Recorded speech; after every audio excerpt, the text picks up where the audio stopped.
Scott, it's channel 194.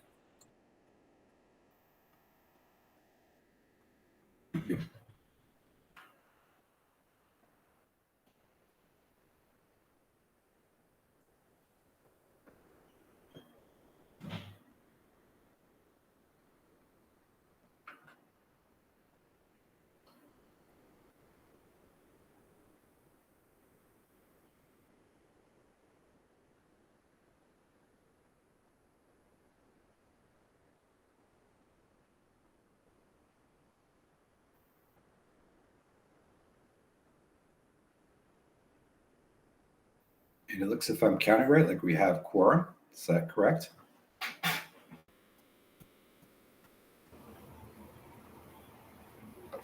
Yes, we do.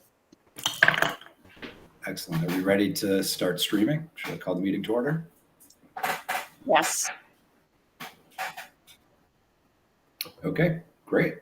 So I'm going to call this meeting to order at 8:02 p.m. Welcome to special meeting number 356 of the Wachusett Regional School Committee. This meeting is being held online and can be live streamed on Holden TV, channel 194, or the Wachusett Regional School District live stream. So just to start, I'd really like to thank everyone for attending tonight. I know several members are traveling right now, so I really appreciate you taking the time to attend. We have several important matters to discuss tonight regarding both the current year's budget, which is FY23, and the budget for next year, FY24, which actually starts next week. These are important topics that deserve appropriate discussion and deliberation, but I'm also going to try to move the meeting along as quickly as possible tonight in recognition that this meeting was unexpected. I also do apologize for needing to call an unexpected meeting kind of at the last minute, but there really is urgency to these matters because they need to be completed before the end of the fiscal year, which is Saturday. Jim, Michelle, and the rest of the business office have been working as hard as they can to finalize the budget for FY23, and we've only gotten the numbers to discuss this afternoon. So we're really doing this as quickly as we can, but it needs to happen this week. So thank you to everyone that worked to put this budget together. Thanks for Business and Finance for meeting this afternoon to discuss the budget, and thank you to all of you for attending. So with that, I'm going to turn it over to Dr. Riley for a brief presentation about what we're discussing tonight. Thank you very much. And I would also like to echo Chair Rundstrom's appreciation for people making themselves available tonight. I think the timing that we became aware of in terms of this meeting came out of a meeting we had with Jay Sullivan of DESE a little over a week ago when we had a firmer understanding that there potentially might be a need for a budget adjustment. After meeting with him, this was the suggested course of action that he had recommended to us in terms of if we needed to adjust the budget. And so I want to give a brief presentation just with some information about what we're proposing to the district or to the school committee and our recommendations. My intent is to stop after a period, specifically as if there's a motion related to the material I've presented, and to stop and answer any questions that individual members may have, and providing some other further clarification if they feel like it's needed. And so first to start, I think I would just like to share that there's been a journey here, and a lot of what we're going to talk about, we've really talked about all year. It's a little different in that a lot of our conversations have been about FY22, but FY23 really is a mirror image in that a lot of the issues that we experienced in FY22 have surfaced as well in FY23 because they both went through a similar process when the budget was developed. Where we are in FY23, well, due to inadequate budgeting and accounting practices used to create the FY23 budget, there are a number of areas that were significantly underfunded, and we really spoke about this as early as August of this past year when we expressed concerns about how the budget was actually developed. And we talked about it even further when we began our budget development process for FY24 in January of this year. And there have been many challenges in reconciling FY23, much like FY22. And the reason why is because I think we continue to struggle with unreconciled cash and completion of journal entries. We've had inaccurate line items to work with in the budget. And then we also have had limited ability to monitor the budget in real time. Specifically this year, because we hadn't closed out FY22, not until May of this year did we really have an accurate understanding or a more accurate understanding of where we stood this fiscal year. Due to concerns for all of this and all of the above, it was recommended by Michelle Grise when she first came aboard that we needed to consider a budget freeze, and that was implemented on February 1st this year. We notified the district in January and we implemented it on February 1st. I think that was a wise move, and I'm very thankful that she did it and for all her work. But there were still concerns that we had to address in the budget, and that, you know, despite those tight controls and discretionary spending, the lack of proper funding and a number of appropriations could not be mitigated. And so the table below that we're sharing right now, it shows some of the appropriations that were significantly under budgeted in FY23. And you can understand why.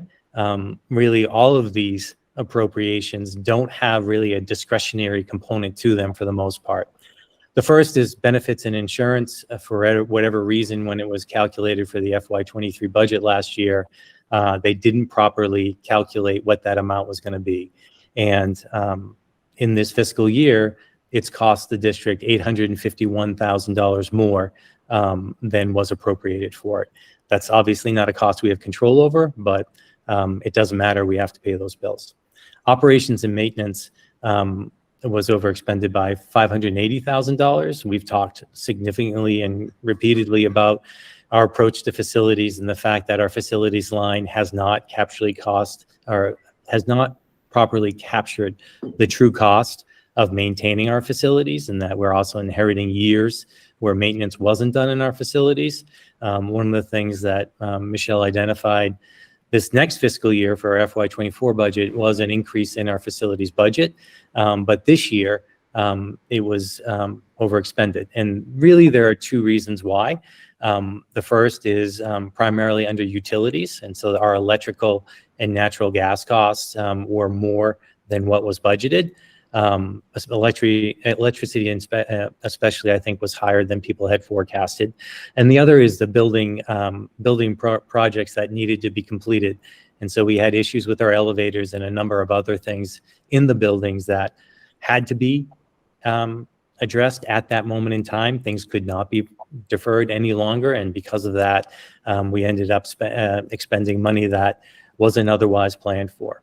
The two final appropriations that the district was not properly budgeted for this year was special education tuitions, which were exceeded by over $1,100,000.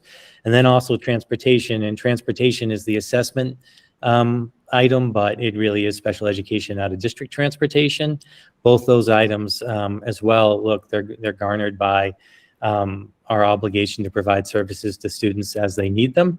And we're obligated to provide those placements and transportation, whether they were anticipated or not. And so those are the four areas that really have created what we're going to talk about tonight in a need that we feel, or a course of action we feel like it's beneficial for the district to take to finish out and balance FY23.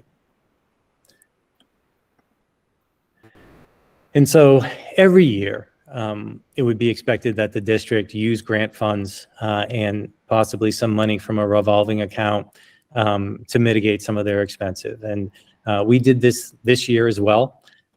We've used $1,168,000 of available grant funds to help defray some of these costs or expenses that weren't budgeted for. The use of grant funding sources was already planned, so I don't think, and I would want to make clear that we're using grants in the current fiscal year for their intended purpose. We haven't, not provided any services that originally were part of our grant applications or anything like that. But I would say that a lot of the spending down of the grants happened later in the fiscal year than we normally would want to do so. But ultimately, to capture some of these costs, we used over $1 million in grants to get us closer to where we would have been in our forecasted budget last year. We've also accessed $942,000 from our revolving accounts.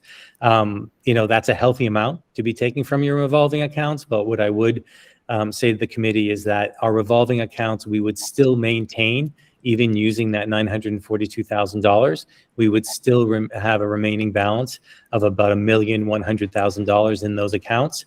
And we feel like that's needed for the district going into FY24 to have the ability in case, there's another unexpected expense. Like I'd say specifically when we look at things like facilities and there are particular needs that can't be anticipated, it's important that you have some funds in your revolving accounts to be able to access in the course of a normal year. So we feel like it's important that we not take all of that money out of a revolving accounts, although if we did, we could balance the budget this year. Instead of that, though, we're recommending a different course of action. What we're recommending is that in FY23, we would still need to cover an over appropriation. It would be over our budget would be over the appropriated amount by approximately $950,000 still after making the grant and the transfers within our revolving accounts. And so instead of exhausting our revolving accounts entirely, what our recommendation, our hope is that the committee would consider amending our FY23 budget to a total amount of $110,036,381, which is an increase of approximately $950,000. We would also be recommending that the school committee approve the use of $950,000 of certified excess and deficiency funds to provide a revenue source for the corresponding budget increase. Again, the main purpose of that is to try to make sure that we can have a healthy balance in our revolving accounts and have spending flexibility going into FY24. At this time, I was going to pause, and if individual members had questions or would like some further clarification, myself and Director Grise would be available to answer them to the best of our ability. Thanks, Dr. Riley. Why don't we put the motion on the floor just so that we can then discuss them each individually and people can ask their questions as part of the discussion of the motions. So we're moving on to the part where we're going to discuss amendments to the FY23 budget, which is the current fiscal year budget. So I would accept a motion to amend the FY23 general fund appropriation to a total amount of $110,036,381. So moved. Second. All right, I've heard a moved and seconded. I don't know if someone from Business and Finance, Jana, if you'd want to say a few words, because I know Business and Finance discussed this earlier today. Yes, basically just to follow up with what Jim said. Jim and Michelle explained all this to us earlier today. And at Business and Finance, we also voted that we recommend to approve the amend the FY23 general fund appropriation to $110,036,381, and to authorize the use of E&D as well, because it makes sense to, Jim pretty explains pretty much everything else. So. Okay, thank you, Jana. So we'll now open it up for questions and discussion on the first motion. Please raise your hands and I'll call on you in the order of the people raise their hands. I see Brett Beardmore first. Thanks, Scott. I guess when you looked at slide 4, is there any other categories that are in the red? Just put it out there. Or are these like the only ones that are in red and this is how much they're in red? I'd like to see a full list of all the categories just for transparency, because I think this is great transparency, but I'd like to see all the proposed and just how far off the variances are, just again, so we can have a full picture. So that's the question and that's the ask, please. Jim or Michelle, do you want to take that question? Michelle's going to address that. We're just trying to get her mic on. Okay, Okay, can you hear me? we can hear you. Yeah. So I'm going to just go down each appropriation, if I can say it out loud, as to where we were at.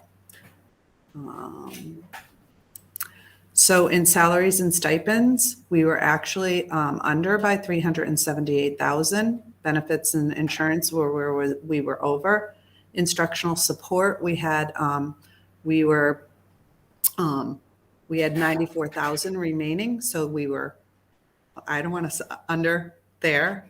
And then you saw operations and maintenance, we just told you. Pupil services was overspent by about 19,000. Special ed you saw, and then the other operating costs were under by 186,000. Does that help you? Definitely. Thank you. Thanks, Brett. Yeah. Member Lavoie, you're next. Michelle, this might, or Dr. Riley, this might be a follow-up that Michelle could perhaps answer. To the ask of member Beardmore of the variances, do we feel after modifying this budget of 23, are there any impacts in any of these line items that we should consider for 24's budget that we didn't know until these modifications? That's a great question, because one of my concerns is the health insurance. I actually based our health insurance on what was budgeted for instead of actual, because I thought that it would have been that's where we were at that point. So I have an eye toward that.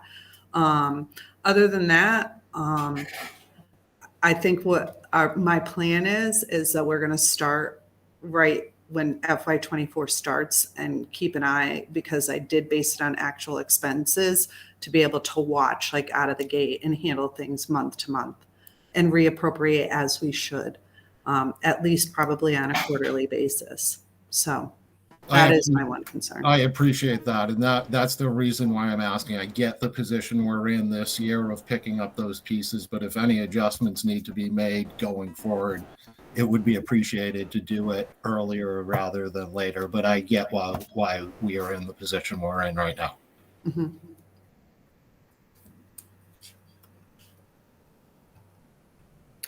Any other questions or discussion regarding the motion?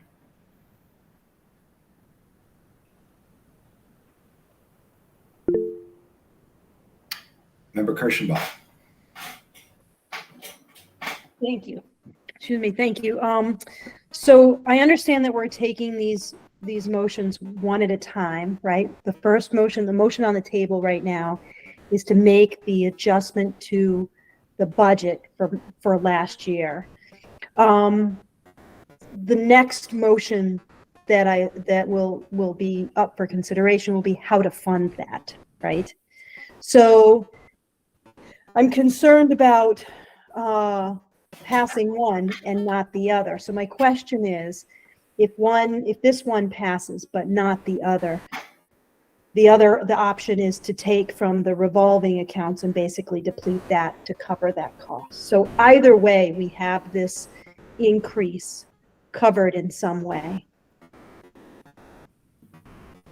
Is that true?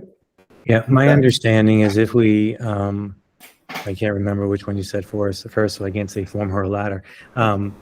If we move forward and use revolving accounts to balance the budget, we would not need an increased approval of the increased amount.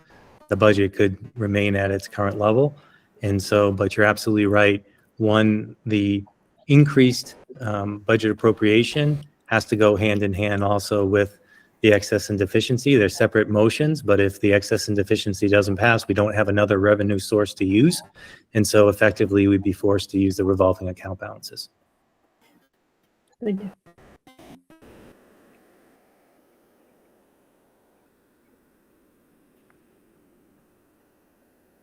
Are there any other questions or discussion about the motion?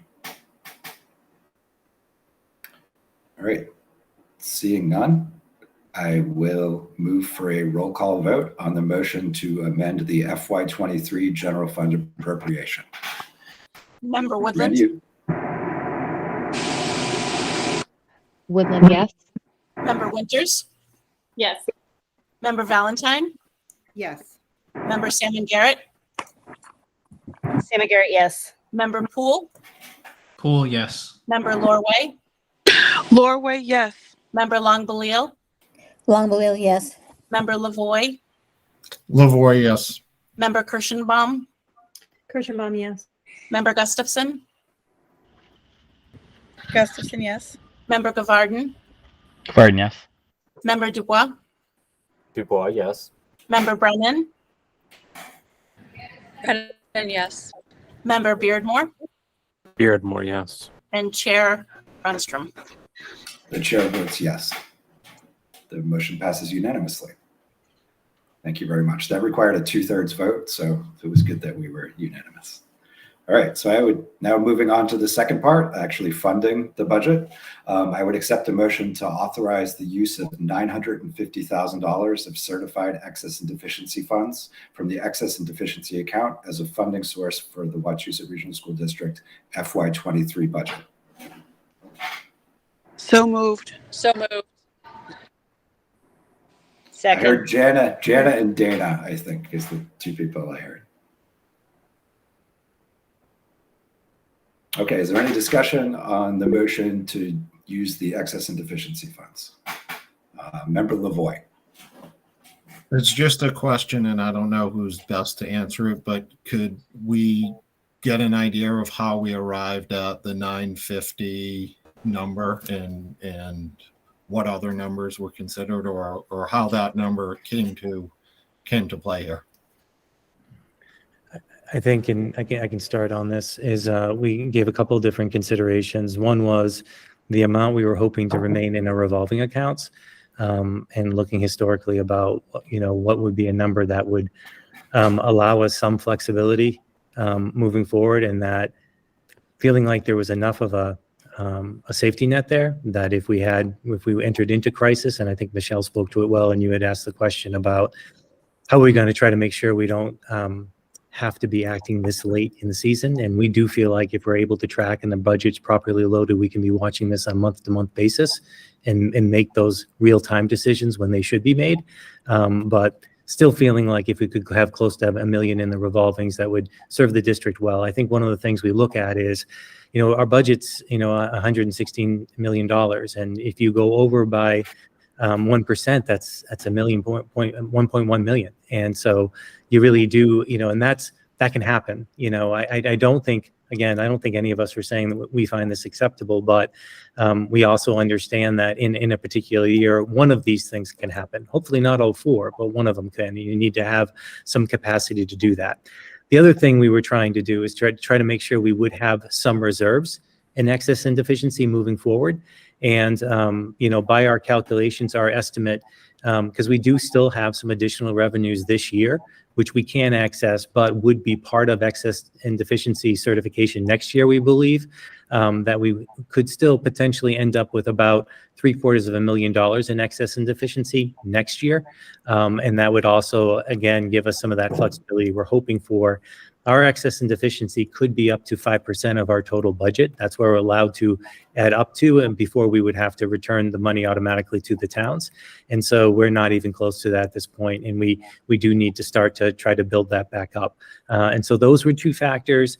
And then I think the last factor we were looking at was that we wanted to make sure, and we'll be transparent about this, we've built in a little bit of buffer in the 950.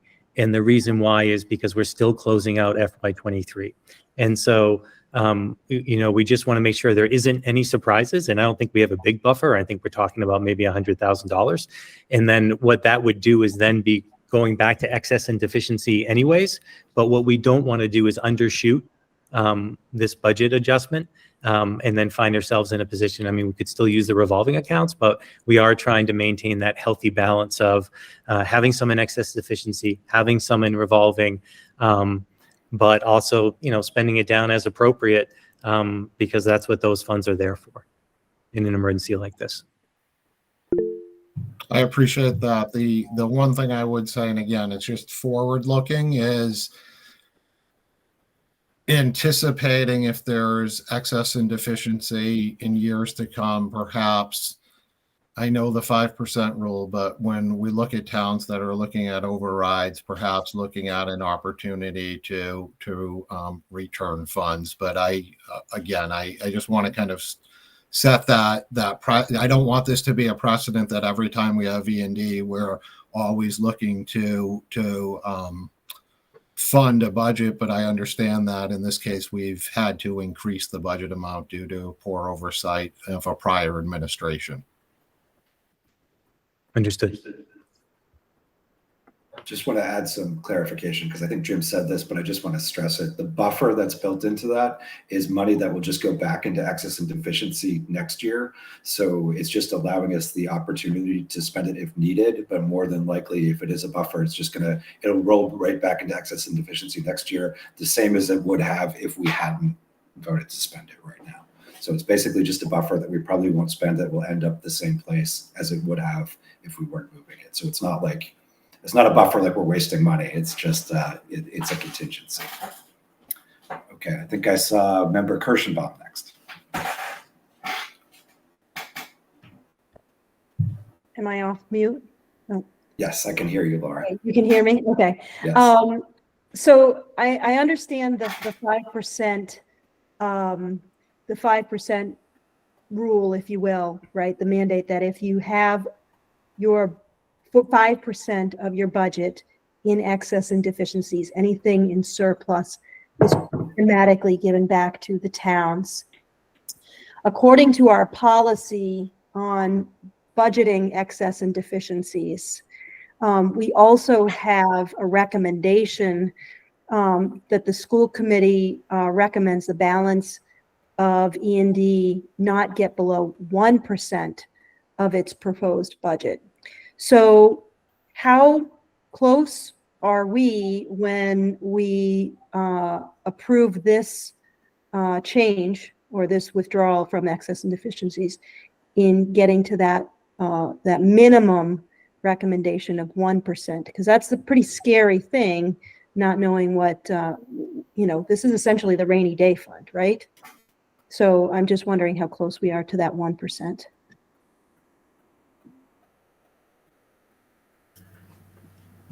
We're below that 1%.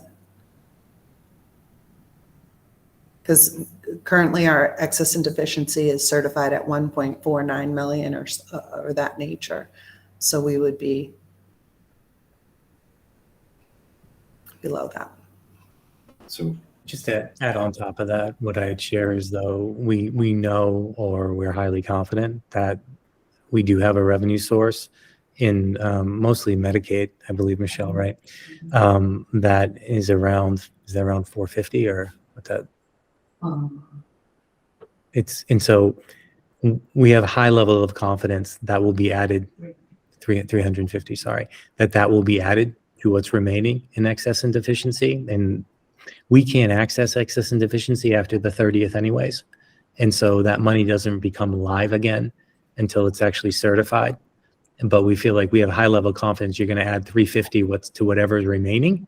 And then as we were talking about with kind of a contingency plan that we have in place, I would think that the 350 is going to be more like 450.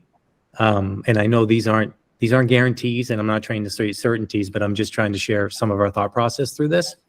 And then lastly, what I'd say is when we looked at the budget last year, originally when we approved transfers last July, originally that number was $1.65 million, and it ended up being about $350, $400,000. Part of the reason why that number came down so much was because there was a lot of encumbrances that were in the system that eventually were cleared. Now, I want to be absolutely clear. We do not think there's that number of encumbrances in the system at this time. We don't think we're looking at anywhere near a drop in this number that we experienced last fiscal year. But potentially there's going to be a little bit of a drop as encumbrances. We're able to look at them individually. People are going to say, no, we don't need that, or that wasn't spent, and we'll start to clean that out. I think that will get us. It will not get us to 1% when it's certified next year, but it will get us closer to it. And potentially you could get to it, but that's just a way to look at it. It will drop down though in the immediacy less than that. But with those additional revenues that really are, we see them clearly in this year's budget, it will bump back up again. So. Thank you.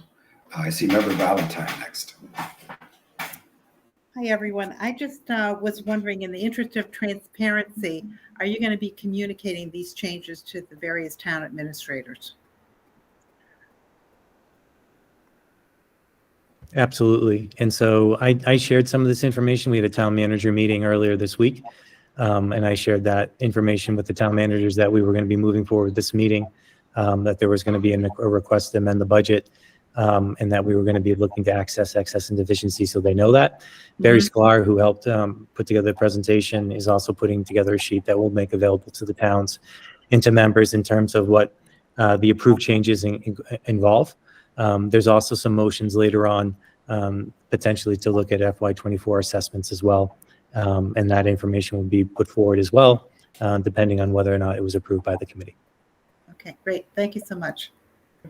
And again, just to add on, I think this has been said to just make it very clear. We are increasing the budget, but we're funding the budget from excess and deficiency. So we're not asking any additional funding from the town for the FY23 budget. Just want to make that absolutely clear. I understand that. Okay. I have Member Gustafson next. My question is actually related to Member Kirschenbaum's, but I wanted to clarify what the balance would be in E&D once we make this expenditure, just to be clear. I think I have a note from Business and Finance, but I know not everyone has heard that, so I wanted to clarify if you could just share what that estimated new balance would be after this. And then knowing that you've just stated we'd probably add 350 to 450 to that afterwards, that's fine. But if you could figure out where it would be once we make this expenditure, that would be helpful.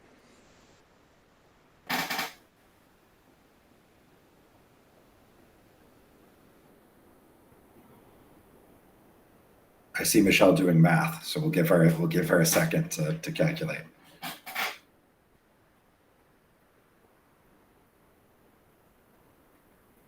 But Michelle and Jim are both on mute. I don't know if you know that. Yeah. It's good because we're disagreeing. All right. So the budget amount, or after we use the 950,000, we would be left with actually 546,000 that would be remaining in E&D. However, we can't use that money after June 30th. So like that's not available to us. What we're hoping to have for next year when we certify is with the additional revenues. That's where Jim's coming up with when we hope to certify, and it's not done. And I can't say that this is exactly what it'll be, but we'd be starting at about 750,000 next year for where we would certify. But again, these dollars are only available to us if we appropriate them by 6:30, and then the towns can have 45 days to go and bring together the town meeting for a vote. So like it's our time frame of using it. If we use it now, we can use it now. If we don't use it now, it's not available to us any longer, or until it's certified next year. So that's not until the end of the calendar year before it's certified again. Okay, does that answer your question? All right. Is there any additional discussion or questions about the motion to use excess and deficiency?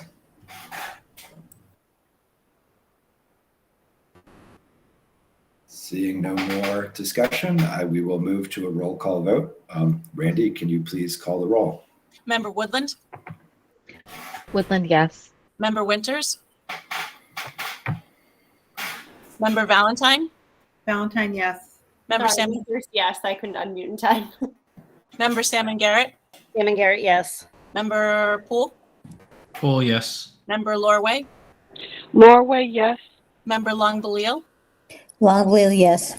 Member Lavoy, Lavoy, yes. Member Kirschenbaum, Kirschenbaum, yes. Member Gustafson, Gustafson, yes. Member Kavarden, Yes. Member Dubois, Dubois, yes. Member Brennan, Brennan, yes. Member Beardmore, Beardmore, yes. Chair Runstrom. Renstrom, yes. The motion passes. Thank you, everybody. There was an item on the agenda to discuss using revolving fund balances, but it turns out that does not require a committee vote at this time. So we're going to pass over that part of the agenda.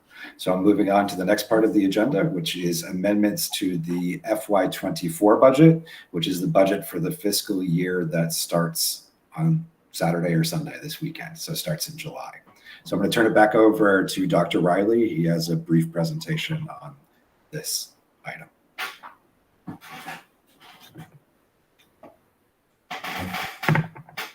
Thank you, Chair Runstrom.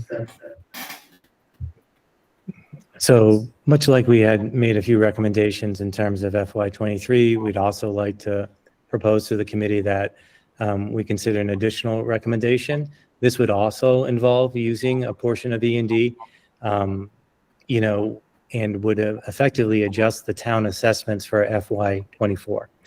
So in preliminary budget discussions with town officials, we had talked about to consider the use of E&D to reduce FY24 town assessments. And while the available balance, and we've talked about what our E&D balance would be, is not as much as we would hope to have long term, and we feel like we need to build it back up. We do believe, the district administration, myself and Director Grise, that the district could afford to return $200,000 in E&D funds to the towns. Our desire would be continue to build a transparent, collaborative, and supportive relationship between the district and the member towns. And we feel like this would be an important piece to follow through on, if at all possible. One thing, and we've broken down what that would look like. And the slide says the use of $250,000. It's actually what we're proposing is $200,000. Oh, does it? I'm looking at one that hasn't been adjusted. So thank you. And so I'm looking at my original. So I apologize. So I'm probably going to get these percentages wrong. But effectively, what it would allow us to do is if we made that $200,000 available to reduce town assessments, is it would get the towns of Paxton and Princeton down below their 4% threshold. In my, okay, thank you. Can you move on to the next slide? Sorry about that. And so here you go. And I apologize. I was moving off an earlier draft. And so it's really 200. Okay, and so this side is incorrect. It says 250. It's really 200. Did we adjust the percentages? Okay, and so the numbers and the change of the town assessments are correct on this page. And so as an example, the Holden assessment would be reduced by I think $195,000. The assessment to Paxton would change by approximately I think $9,000. The difference in the assessment for the town of Princeton would be approximately $12,000. The difference in the assessment for the town of Rutland would be approximately a little less than $50,000. And the difference in the assessment for the town of Sterling would be approximately, looks like about $27,000. The towns originally requested for us to try to work inside of a budget of a 4% increase. This would do that for Paxton and Princeton. It wouldn't do that for other towns, but it would make a difference in the percentage increase that we were asking them to incur. And we do believe, I think one of the things we have traditionally, or in recent years, I should say, we haven't always traditionally, but we have been providing excess and deficiency to help mitigate the costs of the budget or help cover it. And I think it's hard when you have established a practice over a couple of years, then to go completely in the opposite direction, not offer it at all. And then I particularly think about a town like Paxton that had to dip into $80,000 of their emergency stabilization fund. And I think if there's a way to help us share that hurt, and then you also look at the town of Rutland, which had to pass an override to pass this budget. And again, out of respect for what they did to pass the budget, to acknowledge our own efforts to try to be mindful of that, we feel like this is an important move for us to consider, and would ask the committee to consider this use of $200,000 in excess and deficiency to reduce the town assessments as well. And at this point, we're happy to answer questions on this matter. Okay, thank you, Jim. So again, I think we should make the motion and then we can discuss the motion. So at this point, I would accept a motion to authorize the use of $200,000 of certified excess and deficiency funds from the excess and deficiency account as a funding source for FY24 and thereby reduce the assessments to the member towns as follows. Holden, $35,380,119. Paxton, $7,458,807. Princeton, $5,629,623. Rutland, $15,363,502. Sterling, $13,028,493 for a total assessment to the towns of $76,860,544. So moved. Do I hear a second? Second. I think I heard member Lorway as the second. And Michelle, hopefully I read the numbers correctly.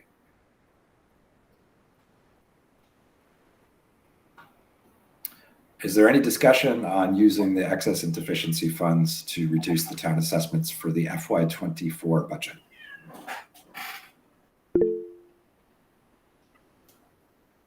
I see member Kirschenbaum.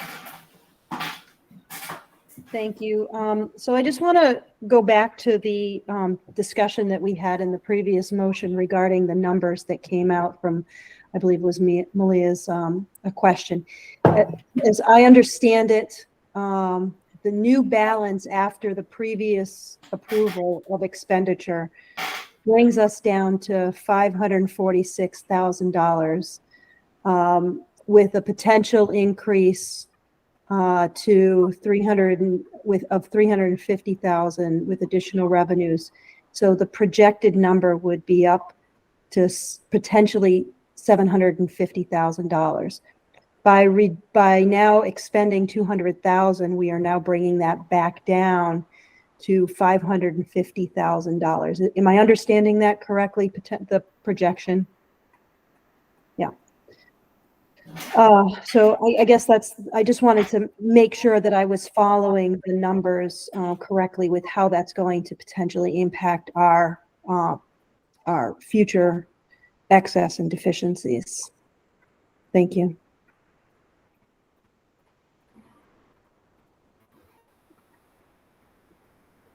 I see member Gustafson.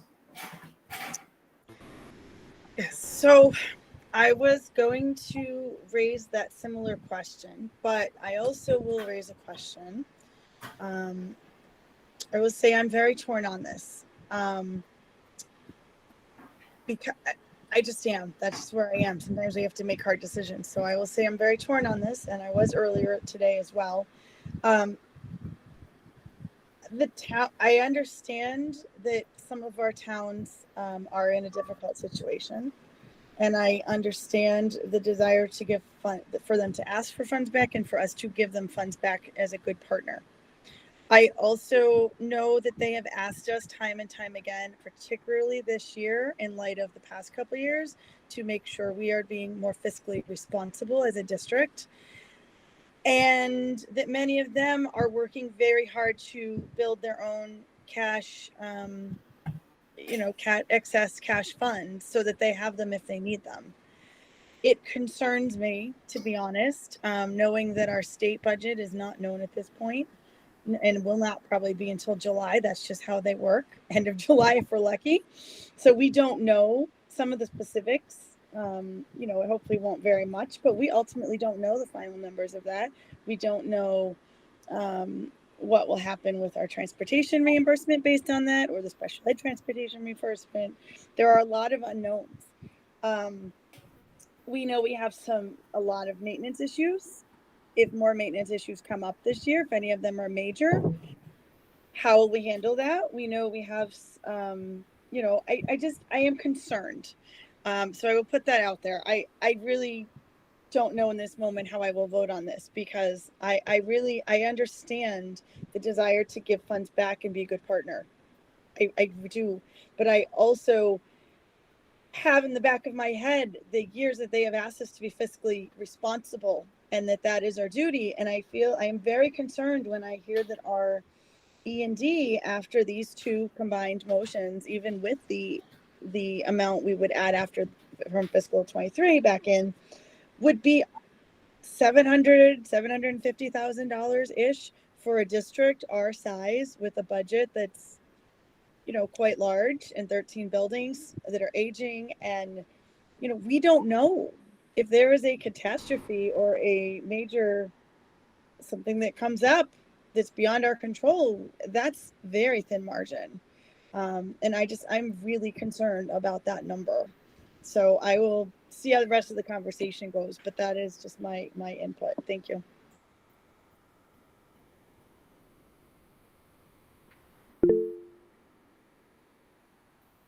I saw Member Lavoie had his hand up, but it went down. So I don't know if you have a question, Member Lavoie. I do. I was assuming you're in a. Okay. Yes, I did see it. Just making sure. So it's not necessarily. It's a question that the previous motion we just passed was for $950,000. Is that correct? Okay. So I want to make a point that I strongly support this motion, and as a committee, I would say if there were concerns over the amount, we're talking about 200,000 versus 950,000 that just passed unanimously. We do have the option to make a motion to reconsider what just passed, but I think in good faith, and the reason why I support this so strongly is you think of a total of 1.15 million, and we're asking to give the towns back $200,000 of that. That's far less than an 80-20 rule. When we look at the whole of a budget in long-term relationship, I think that this makes sense versus trying to save a couple $100,000 that perhaps puts us in an adversarial relationship because of the fact that we're saying it's our money when in fact this came as excess and deficiency.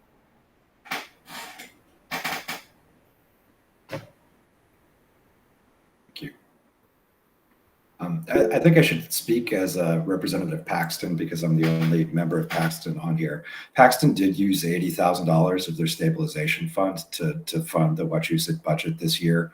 And there was discussion at the town meeting that we would consider using some of our excess and deficiency fund. We didn't, of course, promise it because no one could promise it because it's up to the committee to decide. But there were questions about that. And we said we would consider using excess and deficiency. So as a Paxton representative, I definitely support this because I feel like the town really went above and beyond to fund the school budget at our request using their stabilization fund. So just as a Paxton rep, I support this. Member Dubois. Yeah, I just wanted to say that I share Member Gustafson's concerns, but ultimately I do feel like it's the role of administration and the business and finance director who have a much better handle of the risk to make that decision, and that's why I support the motion. Thank you. Member Woodland.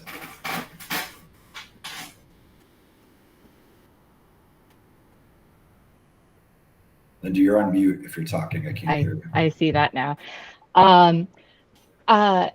So like Member Gustafson, like Member Dubois, I share some reservations just because it is a small margin and well under our policy guidance. That being said, I do believe that our towns in general are working towards being good partners with us. Some have long been good partners with us already. And I know when a town like Sterling put forward the budget, put forward the capital improvement requests, and agreed to fund them, I feel like this is a good faith act that we can make, that we are looking out to be a healthy district with healthy 5 towns. And so as much as I worry about that margin going forward, I think that in terms of relationships, this is a good move to to approve. Thank you. So Business and Finance did also discuss this earlier today, so I should have asked Member Brennan to speak about what the Business and Finance discussion. Member Brennan, do you want to add anything about the discussion for Business and Finance? Sure. I would say that our discussion was very similar to the one that we are having now.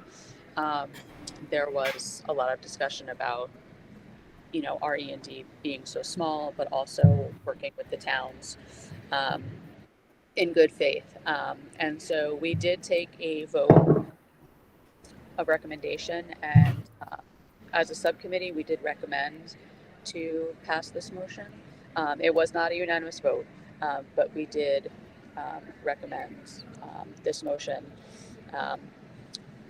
understanding that we, you know, are not within our policy and haven't been, and that's a goal for us to work towards in the future as we stabilize all of our budgets and all of our funds. Thank you, Jana. Is there any further discussion or questions on this motion? Okay, seeing none, we'll move to a roll call vote.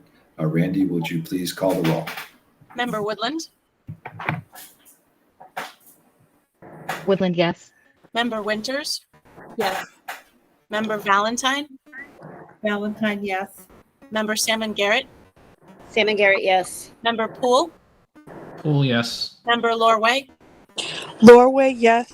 Member Longbeliel, Longbeliel, yes. Member Lavoy, Lavoy, yes. Member Kirschenbaum, Kirschenbaum, yes. Member Gustafson, Gustafson, yes. Member Gavarden, Gavarden, yes. Member Dubois, Dubois, yes. Member Brennan, Brennan, yes. Member Beardmore, Beardmore, yes. Chair Rundstrom, Rundstrom, yes. Thank you, everybody. All right, we're going to move on to the next item on the agenda now, which is in regard to communication to member towns regarding capital improvement projects. Before discussion, I would accept a motion to authorize the chair to send a letter to the towns of Holden and Rutland in regard to funding of capital improvement projects. So moved. Second. All right, it's been moved and seconded. I don't know if Jim and or Linda would like to address this motion. If it's okay with Member Woodland, I can give it a shot first. I think that we have great interest in working with our towns and trying to find a process where they feel like they get the information needed from us in terms of capital improvement requests. And we had a couple that we felt very important in terms of starting to develop safe and secure schools. Those projects were funded in Sterling, and I believe they're going to be funded in Princeton through some ARPA funds. We would love for the towns of Rutland and Holden to look at those requests and to take the opportunity and pledge our availability to answer any questions they have about those requests. I think there potentially was some miscommunication, and I think we would like to take the opportunity to clear that up and answer questions that they may have, because we feel like these are really important initiatives to keep our schools safe, and it would be really good use of money. And so if there's any way for us to take a look at those issues with them again, we'd like to do so, and felt like this might be a good mechanism to start that conversation.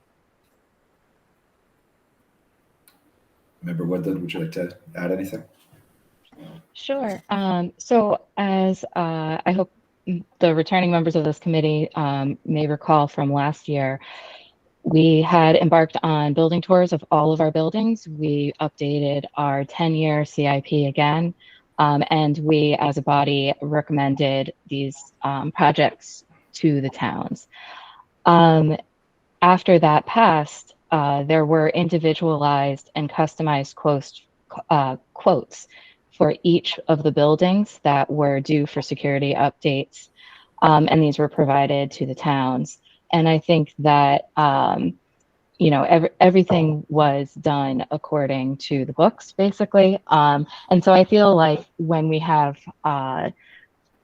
towns that have been moving forward in good faith and putting it to the voters to whether or not to fund these projects, I would encourage the district to reach out and look at what is needed for the full district to come up with consistency and to have equity across the towns in our buildings.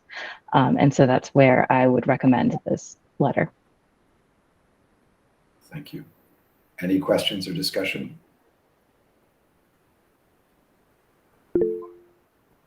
Member Kirschenbaum. Thank you.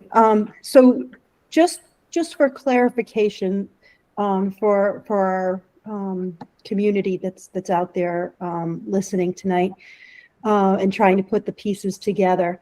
So our process has been through the capital improvement plan to identify areas where our school buildings need assistance and improvements. And if the improvements exceed, is it $35,000, then that request is put to the towns for them to then bring to the towns at annual meeting, the members of our community at annual meeting, to approve those requests for improvements. Am I speaking correctly at this particular moment? Just Yes, one little caveat. Sorry, if you don't mind me. No, please. in. Member Woodland. So through the chair, one minor thing, the town is not required to bring it through annual town meeting.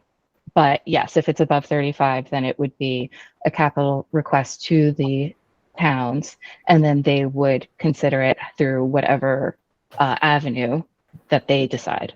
But it usually would be annual town meeting, but it does not have to be.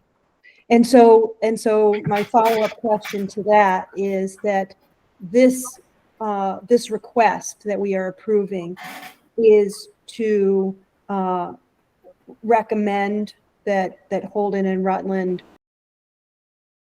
those proposals that we put forth, and find a way to fund them, and or ask questions, right? And it's a continuation of that process. Is that what I'm understanding here? Absolutely, and to express our willingness to answer any questions they may have about those proposals or answer any concerns that they may have about those proposals, because I think that's one thing that kind of happened in the process is there wasn't that dialogue, and if there should have been, we want to try to open it up again so we can all be on the same page. I mean, one of the things, and I think you spoke to it well, this is something that we see as a district-wide initiative, and it's something that was uncovered when we were doing our building reviews, and we had a kind of template in that Paxton had approved security money the past summer. And so we were able to look at our buildings, and actually we partnered with our town police chiefs and fire chiefs. They looked at these proposals and gave us feedback. We put them in front of them several times. And so we feel like we have the backing of our fire and police chiefs as well, that these are appropriate building improvements that would make our buildings safer. And so we very much just want to continue to make sure this conversation doesn't go away. And then if there are things that we need to be more mindful of in the future when we do make these requests to follow up, that we can have those conversations with the towns, because it's an important part of our regional agreement. And I think we all want, this is one of those things that I'm sure we can all get behind. We all want safe and secure schools. And it's a real need right now in the district. It truly is. It was one of the, I don't want to speak for the facility subcommittee, but I think it was one of the glaring needs that we all uncovered when we were doing those tours. Yeah, and clearly, as you said, the police and the fire are behind this proposal, right? So thank you. I appreciate the time and the answers to the questions. Thank you. Thank you. Member Long-Balil. I'm glad to see this proposal because I think over the years we haven't always had clear communication with the towns, and I think that making our desires clear and opening up this line of communication is a good step forward. Thank you. Member Samagari.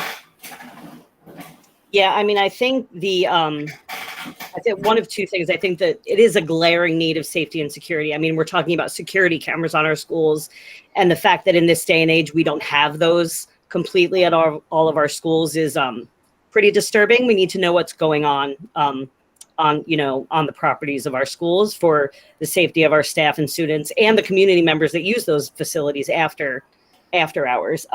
So I certainly agree with this. I would say that knowing, I followed this closely as a Holden member, and knowing that there's maybe some difficulties with communications at time, maybe this letter could be addressed to multiple people, possibly the town administrator, the assistant administrator, just speaking for Holden, town administrator, assistant administrator, the chair of the FinCom, the chair of the Board of Selectmen, maybe each of the selectmen. None of the select boards by us have as many members as we do. So I don't see why maybe more people can't be CC'd. So this is something. I mean, we're a large committee. We're, an administration. A lot of times some of us have our hand on one thing and others on another thing. So I think the more people getting their eyeballs on this situation with the communication from the district, the better at this point, so that, it can get hopefully handled in an expedient manner.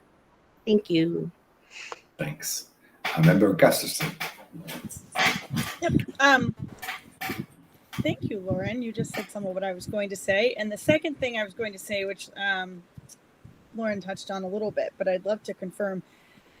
To refresh our memory, do we have a very broad overview of what type of enhancements we were talking about? I believe my recollection was it was primarily security cameras, and I know we can't go into great detail because security is one of those things that is, sometimes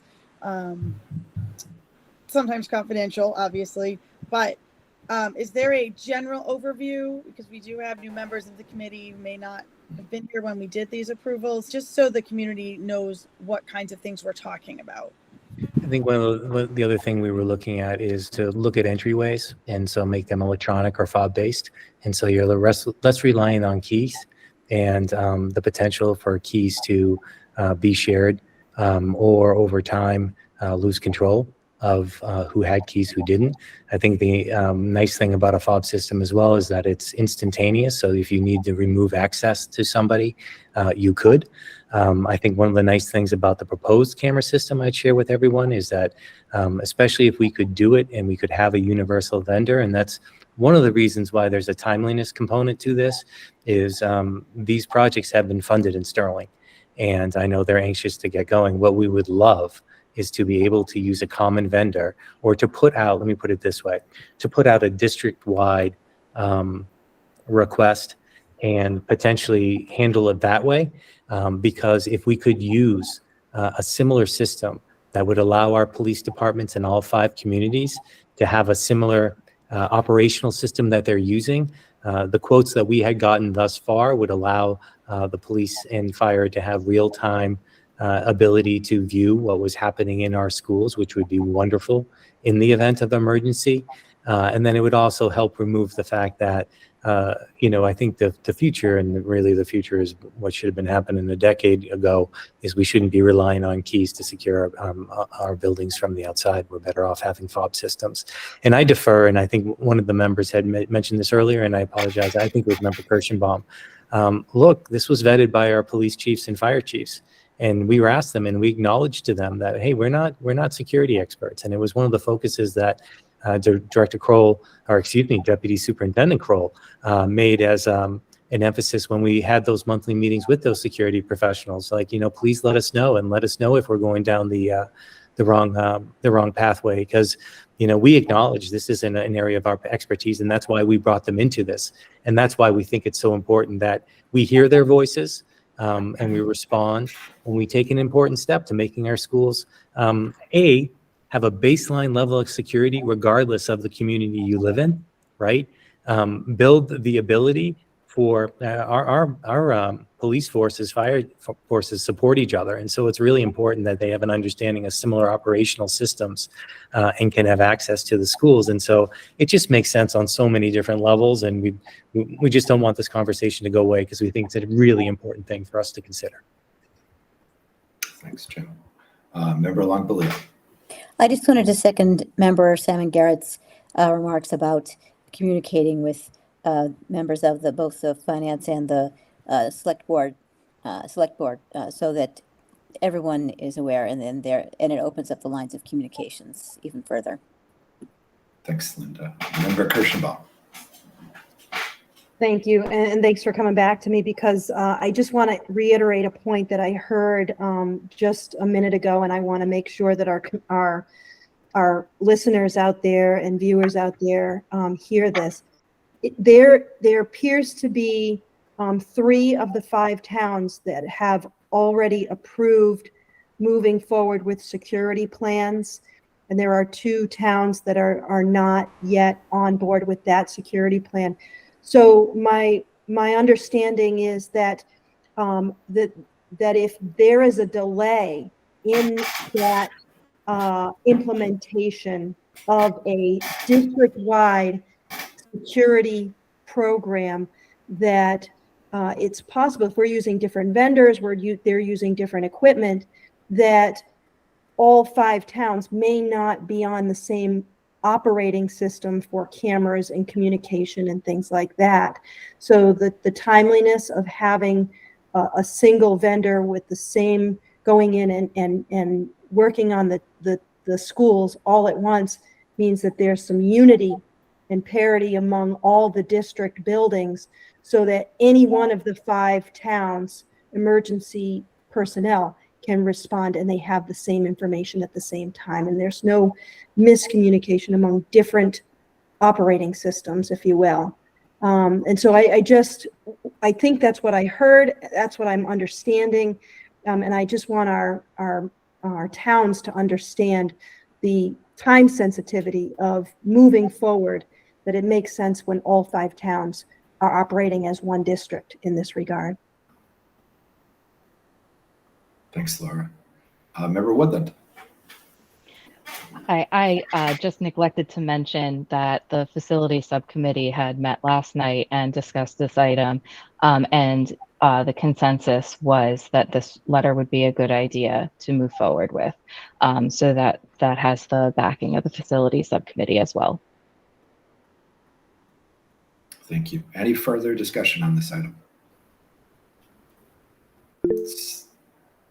Member Valentine. I think it's an awesome idea that we attempt to use the same vendor for all the reasons that Laura mentioned, as well as cost. And I just wondered if we have gotten to the point where we've been able to cost this out per town, so that the towns have an idea of what the expense is going to be. And should we also reach out to the fire department and police chiefs with the letter, so they're on board, because it seems like they might be more of a decision maker than possibly some other town administrators or select boards, since they're the experts in security. So just a few thoughts. Yeah, no, and thank you very much, Member Valentine.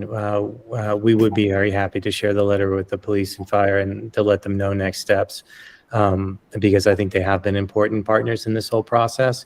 Where we are right now is we did provide individual quotes for individual schools to all the towns. And so we had school-specific quotes for the 3 elementaries in Holden, for the middle school and 2 elementaries in Rutland, for the Thomas Prince School, and then Paxton had already done their work earlier this year, and then for Choxet and for Houghton in Sterling. And so those were all by a common vendor. I think if we were going to take the approach, and we're hoping to use one vendor system, what we would do is probably take those quotes or put it out to bid, and ask them to make a bid on the entire district, and then have some type of and so the towns know the approximate costs and the specific items that would be included at each school. The step we would have to take as a district is then ask for a district-wide proposal from vendors with those specs, and then we could that's the best way. That was the recommendation of the town managers when we spoke about it, for us to be able to approve one vendor, take that approach. So Thank you very much. Thank you. Member Winters. Just for clarification, do we have a timeline when we were hoping to have this done? Just sounds like with school being out, like, is it more optimum sooner rather than later? If things need if work needs to be done to the building, obviously it's probably more ideal if there's not students and staff there. So just Yeah, you're absolutely right. You're absolutely right. And right now, I think where it's precious in terms of time is we have a couple of towns that have approved the money and would be ready to go. And we're focusing specifically in Sterling on the Houghton Choxet schools this year to give them a break from a lot of the summer school activities they've had, and then retile or put down tile at Houghton. And so it would be a wonderful time if we could get it together. I know their town manager, Bill Caldwell, would really appreciate having a pathway forward to do some of this work. So yes, I think it's a very valid point, and it's always better when you can do work in the buildings when the kids aren't there. thank you. Okay, thank you. Any further discussion on this item? Member Gustafson. I have a very quick comment just in listening to the rest of this discussion. It sounds like this was discussed with town managers at some point, so that's good. It sounds like there is a cost differential or an anticipated cost differential if we do them as a district, and some discount involved in that. And I wonder if that is A, been communicated to the towns since the budget discussions, and B, if it is not, if it could be possibly noted in some of this, just because that sounds like, again, as we're trying to do our due diligence and save funds, not just for us, but for them, that sounds like a very relevant factor. Yeah, and Member Winters asked the question, and I think she's right. It would be ideal if this could happen this summer. One thing, though, is I really think it's important that we get this right. And to do it right, I think we have to start trying to look at implementing similar systems in our schools. Like, we talk about alignment, both how we service kids and drive that student experience, but it's true about infrastructure as well. And so, I know if we could put it out to bid and get all the quotes back to get the work done this summer? I don't. I'd like to try. But if we couldn't, I would still feel better if we could commit as a district, as 5 towns or 4 towns at this point, because Paxton has put their system in. They're just putting the finishing touches on it, but have a complementary system to the one that they put into Paxton. I think it's going to make a difference, and I think it sends a powerful message about what we're trying to accomplish here. And I do think it will have an impact on us having safe and secure schools. And so it's important. And I think these are all wonderful points, and I appreciate the conversation and the support. Thanks. All right, any further discussion on this item? Hearing none, we will move to a roll call vote. Member Beardmore got him right under the... I did too. Make it quick, Brett, if you can. Are you going to put a timeline? Should we you can put a timeline to respond? Like, what are next steps and follow-ups? That's all. I think Jim and I are going to work on the letter, but I agree we should put some kind of timeline on it, and with the facilities subcommittee as well. So between the facilities and Jim and myself, we'll put together something, and I think including a timeline is a good idea. Thank you. Okay. Any further discussion? Seeing none, let's move to a roll call vote. Member Woodland, Woodland, yes. Member Winters, Winters, yes. Member Valentine, Valentine, yes. Member Salmon Garrett, Salmon Garrett, yes. Member Poole, Poole, yes. Member Lorway, Lorway, yes. Member Longbeliel, Longbeliel, yes. Member Lavoy, Lavoy, yes. Member Kirschenbaum, Kirschenbaum, yes. Member Gustafson, Gustafson, yes. Member Gavarden, Gavarden, yes. Member Dubois, Dubois, yes. Member Brennan, Brennan, yes. Member Beardmore, Beardmore, yes. Chair Runstrom, And the chair abstains. The motion passes. So that brings us to the end of the meeting. Thank you again, everyone, for taking time out of your busy lives to meet with us tonight. I'm glad we got through the agenda, and I would now accept a motion to adjourn. So moved. So moved. Second. Moved and seconded. We will now move to a roll call vote. Member Woodland, Woodland, yes. Member Winters, Winters, yes. Member Valentine, Valentine, yes. Member Salmon Garrett, Salmon Garrett, yes. Member Poole, Poole, yes. Member Lorway, Lorway, yes. Member Longbeliel, Longbeliel, yes. Member Lavoy, Lavore, yes. Member Kirschenbaum, Kirschenbaum, yes. Member Gustafson, Gustafson, yes. Member Gavarden,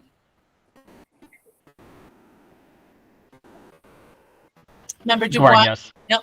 Member Dubois, Dubois, yes. Member Brennan, Brennan, yes. Member Beardmore, Beardmore, yes. and Chair Runstrom. Renstrom, yes. We are adjourned. Thank you very much again, everyone, for attending.